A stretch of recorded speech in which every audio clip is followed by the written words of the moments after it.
Welcome everybody to the Omega Gaming, not welcome everybody to the Omega Gaming Team server. We're getting into it right away with our games for the night. We're going to have Omega Gaming Squad Alpha versus Corsairs. I am Ravishing Ravish, the most ravishing on the internet. Joined here by Rude Dude. Rude, how you feeling? I'm doing great, Ravishing. Glad to have you here, your first time, I believe, with us, and I can't wait for this first of hopefully many casts between the two of us. Honestly, I would hope for nothing more here, Rude. It's fascinating, it's exciting, and I'm honestly shivering with anticipation as to how well we're gonna do today. We're going to absolutely smurf this, and hopefully some smurf games to cast on the Rift as well. Just so that the guys at home 100%. are aware, the teams have gone through a pro draft, so a third-party website, so that they know exactly which champions they're going to be picking, which champions they're banning, all of that good stuff, and then they're just going to run through this in client real quick for you right now, and we're going to talk to you a little bit about the draft just while they are plowing through the picks. Just absolutely efficiently and beautifully, sir. This is the stuff in Legends that you absolutely love to see. You know, it's like no delay, like not even a second chance given. No, and absolutely no sneaky plays at all. People are like, you know what? I'm gonna keep my word. I'm gonna stick to my bond. This is who I am as a person. Come see me. You know. Exactly that. So, what are your thoughts going in about this first draft? We've got obviously Omega Gaming on blue side and then Corsairs on red side. What side do you favour purely draft wise? Right now, though, if everyone's looking just purely at the draft, considering it is a Ezreal Braum bot, I am personally liking the bot lane right now just a little bit more because it is kind of up against the FLEOs too. FLEOs, if you do want to actually draft against the FLEOs, considering you're picking the Ornn and the Zac, it's not the best way to go because you don't want something that runs into the FLEOs because getting into his range means death, unfortunately. Right, so it's like you want to be able to be able to pick something that's able to kite it out, kite it out a little bit, you know, like be able to assassinate the Felios from afar. You don't want to get into his range because his range means death, as you Yeah, mentioned. And also, especially on red side too, with Corsairs, they're picking very much an early, heavy, almost a very early comp too, based upon what they have with the Olaf and the LeBlanc as well. So they're definitely looking for those early picks, that early game burst, and looking to snowball the lead as much as they can, especially because the Olaf and LeBlanc a little bit do fall off. Well, maybe the Olaf does fall off pre 20-25 minutes. So they do start having less of an impact. So I'm gonna need to see them, especially the Olaf, probably going mid, get a LeBlanc ahead so they can roam bot as well. yeah, exactly as you mentioned.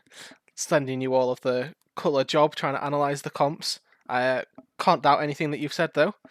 Agree that the side of Corsair definitely are going to be looking for this early game.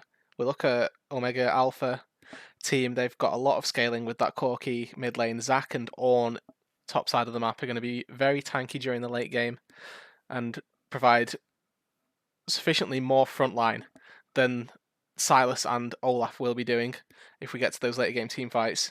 And as you mentioned, the saving grace though for Corsairs is going to be this Aphelios down in the bot lane, so that he's going to be able to pump out lots of damage if these Ornn and Zac get into his range. And I'm quite looking forward to see whether or not Corsairs can snowball this game early on and Mhm. play to that condition of getting the LeBlanc ahead, getting the Olaf ahead, and trying to run down the side of Omega Gaming. Exactly. And one of the huge things are we going to want to see too, if the Olaf does work in conjunction with the Blanc, I really want to see the Blanc go down bot. Perhaps, you know, go ahead and shut down the Ezreal and gain that bot side of control for Dragons too. Dragons especially have been a huge point of contentions in terms of all these leagues. And Dragon Control, usually most definitely not, does mean scaling and the game. So we'll go ahead and see if Red Side is able to do that. But on the other hand, for Omega as well, Alpha, they really want to be able to stall out the game for as long as they can, especially for picks like Zac, like Corky, like Ornn. These picks need to be able to scale up, especially hit the 2 iron power spikes to really have an impact in the game, especially with the LeBlanc and Corky in the mid lane. Corky's going to need to stay safe and far for quite some time until he actually make an impact. Yep, exactly that, as you mentioned. The late game scaling on Omega definitely favouring them. And just before we load up into this game, we are going to throw it to a small break just so that we're synced up and ready for you guys when we come back onto the Rift. Thank you for tuning with us, and we will be just right back.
Welcome back, everybody, to the Omega Esports League for Focus Propel Series Week 2 here. We have the Omega Gaming Squad Alpha versus Corsairs. I'm yet again Ravishing, the most ravishing around the internet, joined here by your colorcaster here, Rude, dude.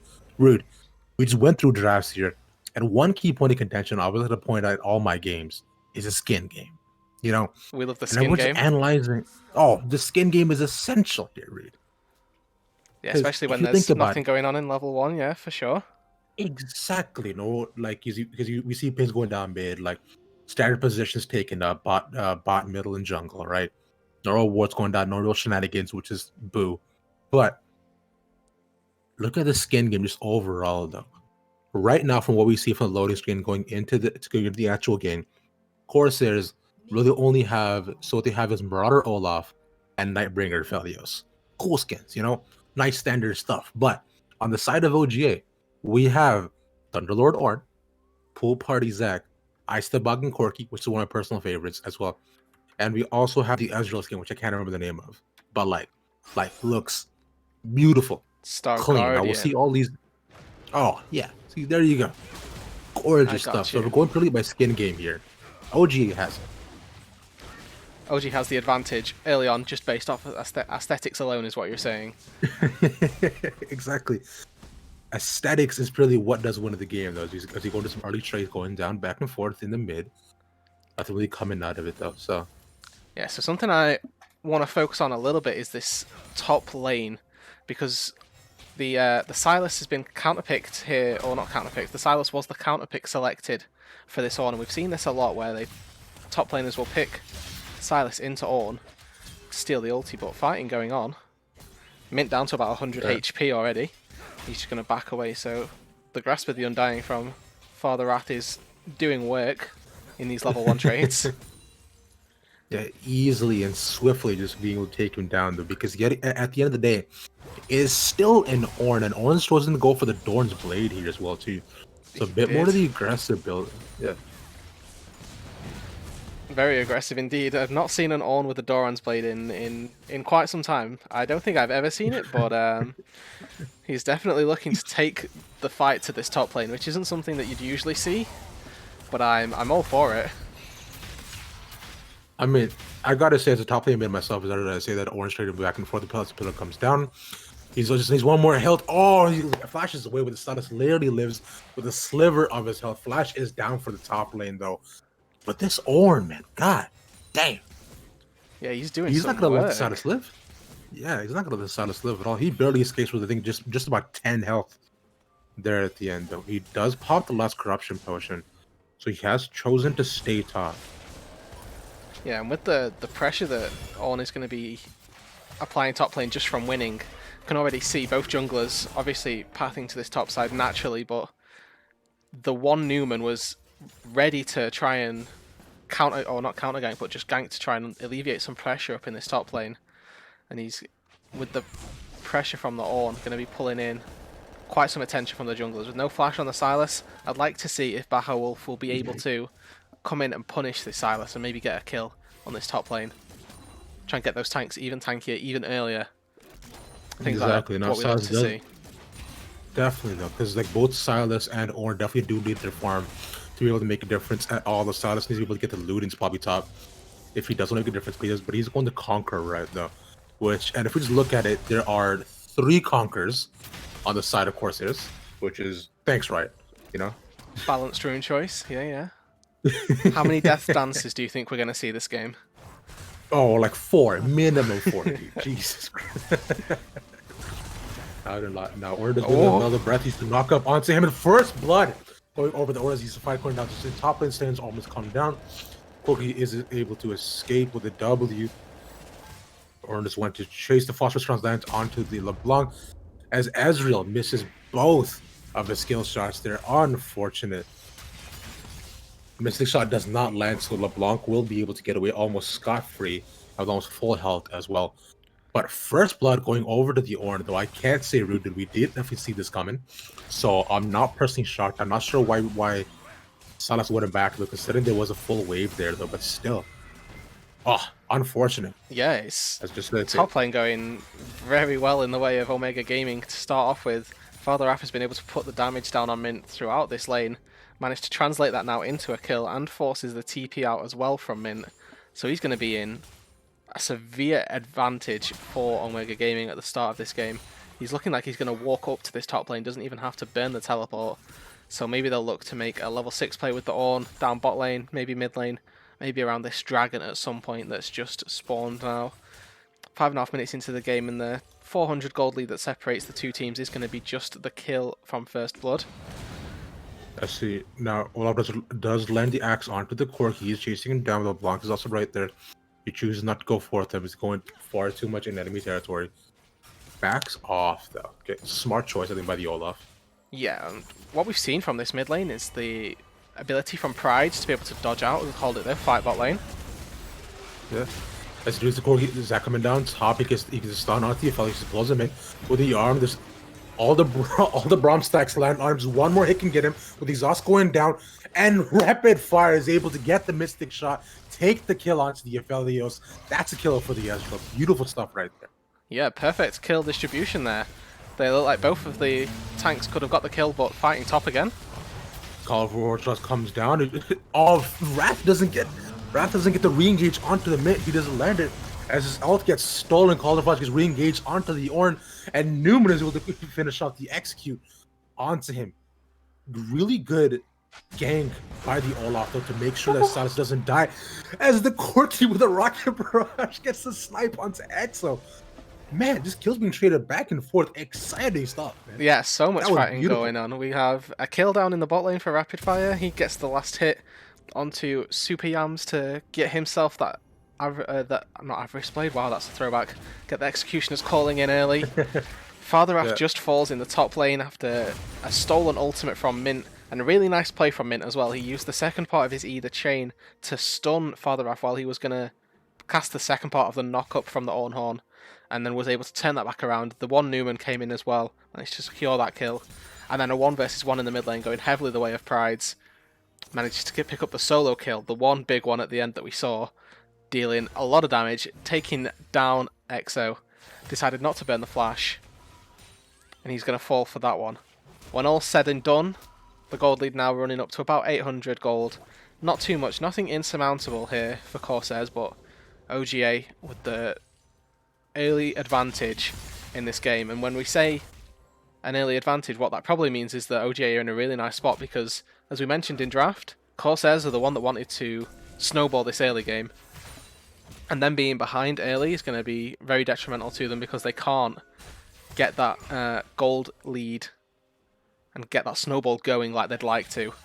OGA have done a very good job of shutting them down early on and getting themselves advantages instead of just going even, managing to pick up CS leads and kills across the board, really. Most definitely. I couldn't have said it better myself here, Rude. It's just I've got, like, especially now that we're not hitting just right around just 10-minute mark, or close to it as well, right around 8 minutes. We are seeing level 5s and 6s all across the board. One thing though I do want to point out is that the farm difference between the Olaf and the Zac. You would think it would be almost insurmountable, right? Olaf is known for his farming, especially being able to be an absolute clearing monster. But he's only about 5 farm off, so it's almost even. So I have to wonder. I'll pause for a second as I say the Call to Portugal comes down onto Mint here, does land the lockup, just barely misses it right at the end, and Mint is able to walk away. Yeah, good flash away there from Mint, managing to keep himself nice and healthy and topped up. Keep saying these trades in the mid lane, and Pride's keep on using his Valkyrie to dodge the ethereal chain from EXO, and it's doing work for him because he's staying healthy, staying topped up. Dive bot lane though. Exactly, yeah. Exactly, to lock up onto both the plays. Rapid goes out almost instantly. The Umi's not, and the Yumi is soon to follow. I can't speak words here, because that was insane. They were deleted almost immediately with a beautiful chain CC that was done by the Zac from the Q, being able to go right onto both of them almost instantly. And Yumi, as you know, as soon as she's CC'd, she is separated from Ezreal. She can't let the heal onto him and do the target lock on both of them as well. Aphelios is deleted, and Yumi was really soon to follow as well, with the Brimouth going down as well. Yeah, beautiful really stuff well. on the bot lane. Really well executed dive there from Omega Gaming. Zac came in, Baja Wolf with the beautiful E, knocked up at least one of them, and then the Yumi separation actually ended up being the demise for the two of them as the Q was able to pull them both together. And are they going to get this Herald here, Ravishing? It gets down. Zac goes down for the last bounce. Elbas is unstoppable. He's not much longer for the world. And Father X takes down Newman. Salas is inside the pit, but he cannot escape. Unfortunately, he can't get down any damage. Either that's a double kill for the Olaf. It's practically handed over to him. Corsairs, what are you doing? Yeah, they get the Herald, but at the cost of 2 kills going onto the tank top laner. Pride probably would have liked to get one of them, but 2 kills on an Ornn, he's going to be very tanky and going to be a pain to kill for the likes of this LeBlanc and Silas later on in the game. Most definitely. So as you mentioned, now Price is using, is having to use W to be able to get away every single time from the ethereal chain. This is a lot of mana cost being given over to him. So just under half mana right now too.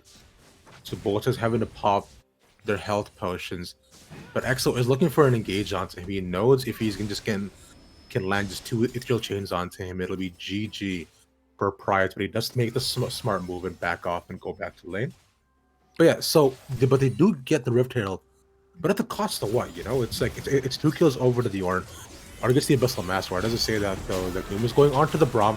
Yumi else comes down. He's just trying to block it, but he's still stunned down. Aphelios lands onto 2. Spinning the stun down. Olaf has to walk away. And that'll be all. The Rapid Fire just flash in with a mystic shot. He's able to get it! And they turn that back around. The 2 versus 3 kill for Omega Gaming. And this game is starting to run away from Corsairs right now. They're 8-1 down. That Q is going to miss. Now, Booker used the package go right onto Grizzly. He's able to lock him down and gets a double kill for the core key there, though, as the Ornn fighting the top lane lands a stun onto Mint. Zero Chains come down with with the fearsome battle was able to close him off as well. OGA are running away with this 11-1 in this game. Yeah, And they're able to get the dragon. in the space of 4 God. minutes, that gold lead has gone from about 800 all the way up to 5,000 right now. Ravishing, they're running away with the game. 700 gold bounties on, or 600 gold bounties on their solo laners. 450 gold bounty on rapid fire. Definitely some fed carries. It's absolutely insane here. And the stuff we were talking about within the draft too here, Rude. We were talking about wanting to see the Olaf down in mid. We're talking about wanting to get mid priority as well.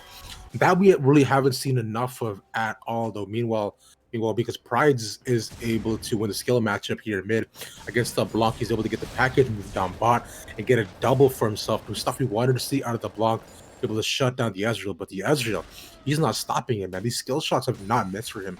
With the consistent missing shots and essence flux, the flashes are making it worth it. But speaking of flashes, though, there are both flashes down for bot lane, though. So if the Olaf did want it to come down, now would be the time.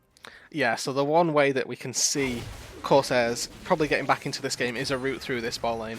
Ezreal does have the E to get himself away, but with no flash, it's easier fighting mid, though. Yeah. Olaf just go unstoppable. You watch the Corki, you watch it down on him as Brahmas goes down. Pirates is able to actually get the kill onto Newman as well. Newman just did not have the damage to be able to finish him off, even though he's unstoppable. Now, I see the chains do land onto the LeBlanc.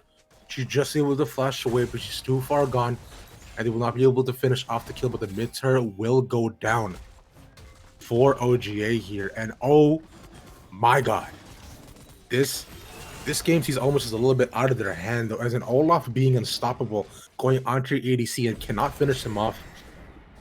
Yeah, that's a bad sign here, Rude. This Olaf, he's kind of been outscaled already. We're only 14 minutes into the game, but when the score's looking at 12-1 and your team's 6,000 gold behind, there's not a lot that you can do as Newman in this particular scenario. Something that I want to look at and sort of bring to light is the build from Mint here in this top lane. The fact that he's gone for the tier early on when in a losing lane already, and something that is going to delay his power even more, it's not something that I think was optimal. Normally we see Silas's go for the Proto Belt, maybe the Zhonya's second, and we've not seen either of those. Yeah. Mint is traded with Wrath into the top lane, though we do see the Olaf right there. Newman is spotted up by the ward. So he's debating whether he wants to go in or not. Looks like he does, with the Rift Herald is there. Slow does run, but Price is here to support him. I don't think that the Rift Herald will even be able to get a charge off. The Mint is almost done. He steals the Horn. Oh, Orhor comes out, Olaf goes unstoppable, and he's able to get a shutdown on Prides, though he just does not have enough damage. Lifesteal to survive that. Rats is not much longer for the world, though. Mint just flash in, the drill chains do miss. Come on, just one more auto, the flash has to be committed. And and so does the axe from the Olaf. And they finally finish the Wrath off. 2 shutdowns on the side of Corsairs. But at what cost? Flash is almost down for almost the entire team here. Unfortunately, as they do start an Exo in mid, so Braum's Q does miss, but she goes right back in. The ultimate is from Braum. Exo is able to teleport away, but they do want to chase her. Mystic Shot is just out of range, and Exo walks away. Yeah, so even those 2 kills in the top lane, I'm going to call worth for Corsair right there. They get the 2 kills. They do have to burn the flashes, but those are some big bounty goals that they just got right there. I wasn't sure exactly of the timing, but they had like 600 gold just from those 2 kills. Yeah, Zach just put the less bounce, was not to change with Newman's almost gone. And with the less bounce, he is able to finish him off. So easy kill over to the Zach there. Right, Zach's stretching strikes so far as he's been able to use his Q have been on point. The package is committed to try to get anything onto Mint, but he is able to walk away. So yeah, they have to let that go. Taken down now 3 turrets from Corsairs, and when Corsairs summon that Herald top lane and you don't even get the charge off, that's when you know things are going badly. This top lane might fall to the minions as well, but if it doesn't, there's a Herald being secured, and that's going to make Mint back off. Wrath going to be able to take that down for himself. And right now, looking at 4 turrets to the 0 for Corsairs. Dragon spawning up in about 3 seconds. Going to be the Mountain Soul in play this game. And I don't think that Corsairs are really in any position to try and contest this. Looks like OGA are trying to do a little Fnatic death brush of their own. But after waiting for a little bit, decide that it's not worth it. Corsairs are going to concede it and they're just going to take it for themselves. And this Drake is going to take them to Soul Point. And at 17 minutes, we could be seeing a very early Mountain Soul coming out. We're looking at about the 22.5 minute mark for that to be coming into play. About the time that Baron is going to spawn. And now if you're on the side of OGA, that makes your win conditions rather clear. You play some ping pong in the mid lane and bot lane, send your waves to and fro. You get the 4th Mountain Drake, get Mountain Soul, and that makes your Baron take even easier. You have Ezreal Corki, so some good damage on the Baron. You're going to have Zac and Ornn as well to tank it up. And then once you've got that Baron, you can probably take a team fight and just end the game off of that.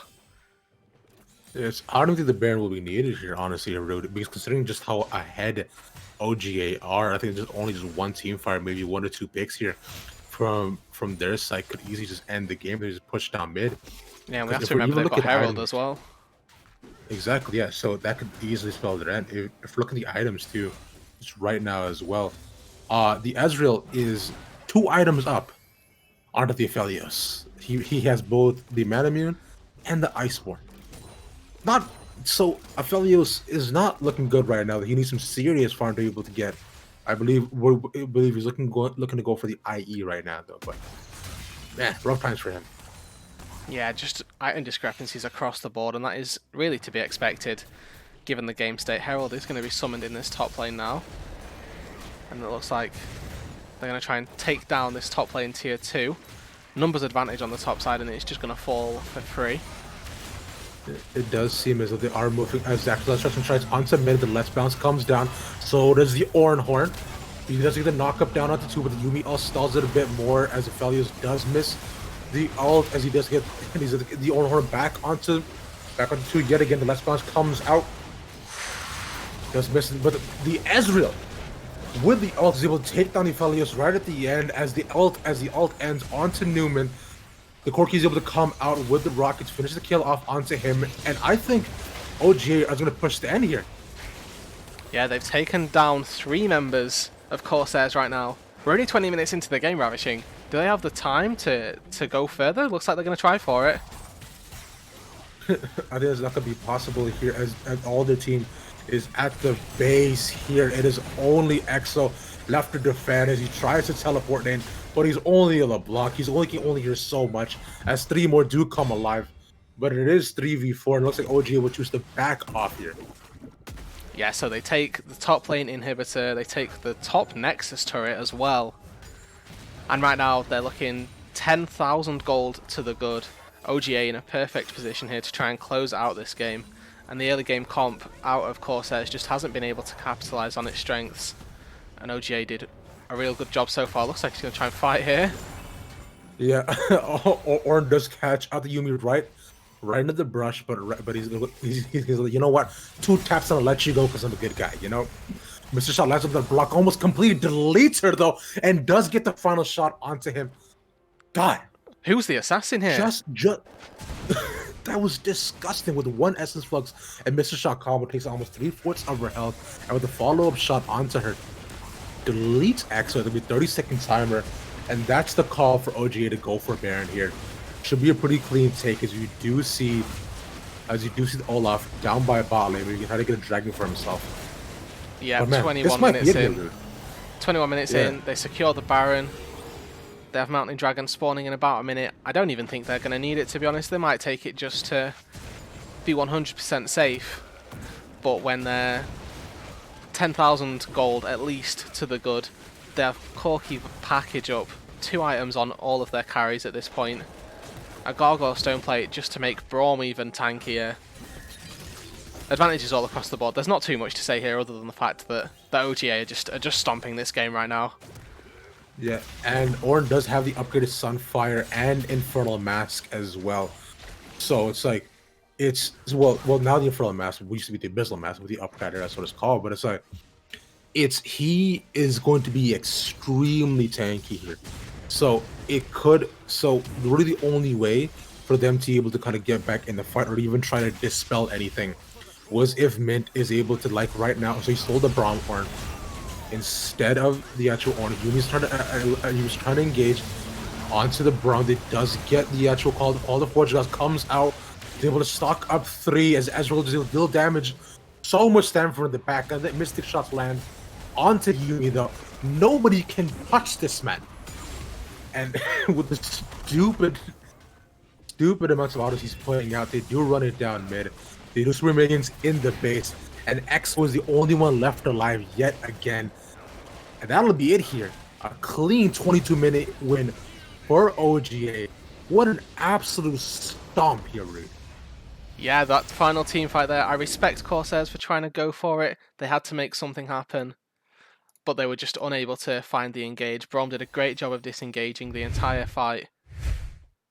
And then the turnaround from Rapid Fire, 9-0-3 he was this game.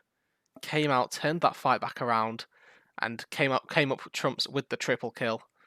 Let's have a look at these damage charts real quick, see who we see at the top. We've got, as you'd expect, Rapid Fire topping the damage, and then Ornn second. And that Doran's Blade, the Doran's Blade Ornn top lane, going for the top damage. Wasn't quite able to do it, but he was putting the hurt down on Silas top early on. It was absolutely insane here, just how aggressive he was building. And you gotta say, Doran's Blade was not a bad item at all, considering how he was able to secure that solo kill top in the first blood for himself too, and completely snowball in that lane for him.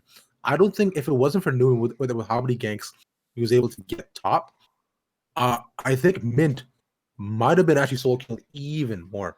Now he did try to go for the counter pick though, but it did not work out for him.